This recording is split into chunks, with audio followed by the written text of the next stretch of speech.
What's up? I'm Dan Fredenberg, and this is an episode of Who Are You Helping? Today I'm joined with Melody. Do you pronounce the E at the end or not? Is it Marone or is it Marone?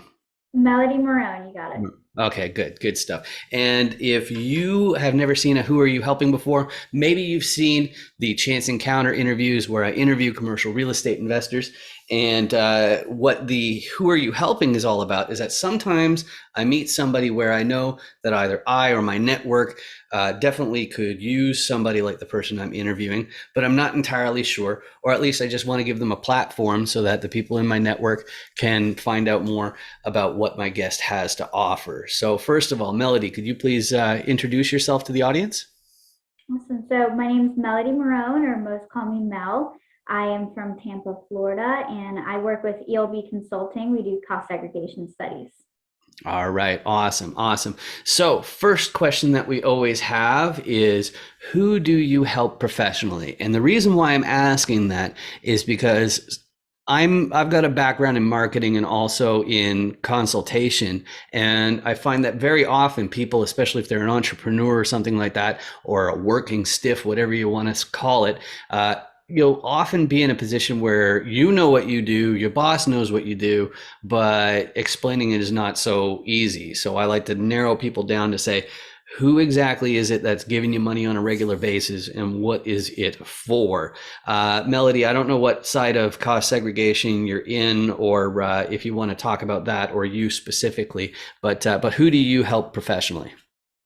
Yeah, any type of investors in real estate, so commercial, residential, um, you know, any type of investor, whether it's a high cost project, low cost project, we have solutions for everyone. So not only do we have those regular full studies, we offer a hybrid study as well as a DIY. DIY would be for if you had a lower cost basis, say a rental property around 100,000. If it's above around 500,000, then we'll look at full studies, but any type of real estate investor. Right.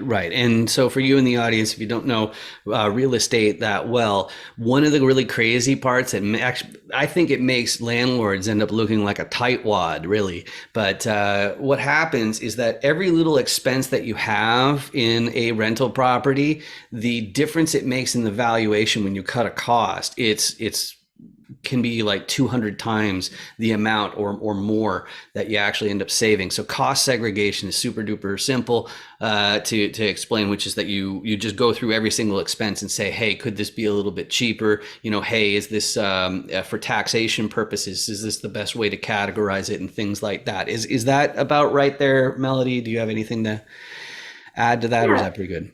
well, you're really looking at mainly the interior of the property. So when the IRS, they make your commercial depreciation within 39 years, your residential within 27.5. They look at the building as a whole. They say this has four walls. We don't care what's in it. We don't care what you do to it. Your depreciation stays the same. When you implement cost seg and you do a study with us, we're looking at, do you have carpet flooring? How much carpet flooring? Can we put this into a 5, 7, or 15-year range, depending on what it is? And then the percentage that we are able to put in that 5, 7, or 15 range is then a bonus appreciation that you can get up front. Fun fact, 2022 is the last year of bonus appreciation. Next year it will be 80/20. So you're not necessarily losing your money, you're just not getting it as fast, which I know with investors, they like to get it as soon as possible so they can use that to invest in other opportunities. That's beautiful. So the next question we always have in Who Are You Helping interviews is who do you wish you could help more? Now, some people, they're professional people who they want to help overlap with the ones that they have as a private motivation or something like that. But some people have a member of the family who needs more help than others. Some people have some philanthropic things that are going on. Some people, they're already struggling to spend time with their family. And if you help them professionally, then you're indirectly helping those people. But Melody, for you, who is there that you wish you could help more? Yeah, of course. I think my heart is I used to just a little backstory. When I was back in high school, I was done with it by sophomore year. Then all I had to take was electives to finish out the 4 years. But instead of electives, I volunteered in the special ed department. While I was there for those 2 years, every day, all day, I saw a lot of students who needed adaptive clothing, which not a lot of people even know, what adaptive clothing is. They don't really pay attention to that. They don't understand the need and how it's necessary for these students to have, for everyone to have for everyday use. So an adaptive clothing brand probably is something that I want to look into starting in the future, later on when I have that financial freedom to kind of be able to be flexible with what I'm doing. I think an adaptive clothing brand is definitely something I want to do because the ones out there right now are quite expensive for kind of no reason because they can be, because you know how medical just everything is. It's so expensive. So I'm hoping to do that in the future. That's where my heart lies, besides real estate, of course. So as far as adaptive, that means like the sizes and length would be adjustable. Is that what that means? Well, anything like, buttons and zippers, tagless clothing. I know whether it bothers the person or whether they need easy access in certain areas, because it's harder, especially if there's a medical issue where it's harder to reach certain areas, or you're wheelchair bound. Depending on the situation, you need adaptive clothing. And unfortunately, it's something that not a lot of people can afford because it's so expensive.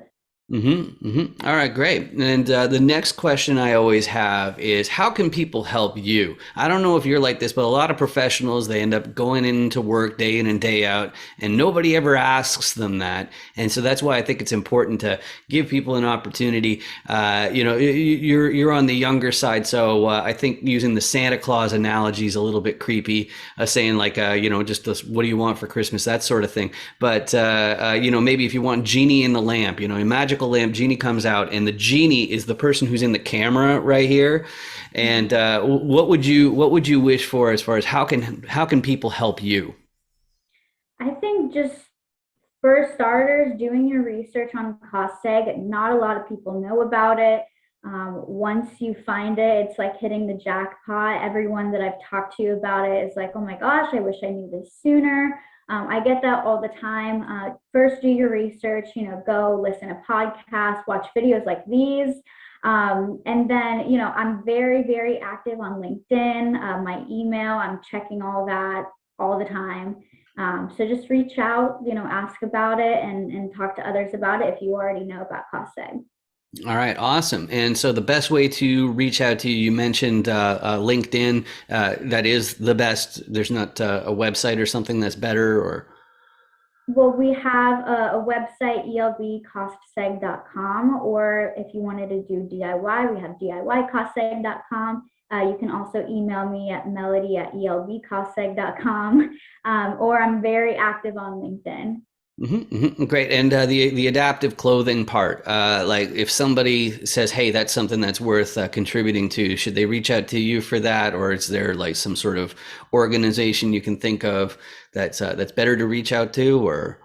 I think really just since I haven't gotten started yet on it, but I'm just really reaching out to either if it's a local high school, because I know they have huge programs at high schools mainly. If you reach out to your local high school or middle school, even just seeing if there's a need there, because I know that there's going to be a need there. And a lot of the times the teachers do have to out of pocket provide for the students, unfortunately, which I've seen. So just reaching out, seeing if there's anything you can donate, anything you can fund. I know medical supplies, adaptive clothing, anything like that is a huge, huge help. You don't understand how much it means to these families. That's a beautiful thing. So that is who Melody helps professionally. That's who she wishes she could help more, how you can help her, and how you can reach out. I got a couple more questions for you, Melody. One of them is, did you know that if somebody subscribes to my channel, it helps me? Yes, of course. Right, right. And it's totally free, right? All you have to do is you have to hit that awful, awful It's awful. That terrible red button that's just under my left hand here that Oh says no. subscribe, right? And it's so easy to get rid of. You just take your mouse cursor and you click on it and it turns gray and it's so wonderful. And I love it because it means that YouTube pays for these videos instead of me. Isn't that amazing? Exactly. So, do you have any other reasons? I don't know how much research you've been able to do in my channel. Do you have any other good reasons why the people in the camera should subscribe? Whether it's YouTube, LinkedIn, he provides great content. I mean, if you've already made it this far into the video, you're doing yourself a disservice by not subscribing. So you might as well. All right, beautiful. Thank you so much for joining me today. Thank you so much for joining me today as well, and of course for subscribing and all that kind of stuff. You've done me an enormous favor. It just means that my videos might show up on your list of suggestions, but you've already done plenty just by subscribing, just like you have, Melody, by joining me today. Thank you so much. Thank you. Awesome.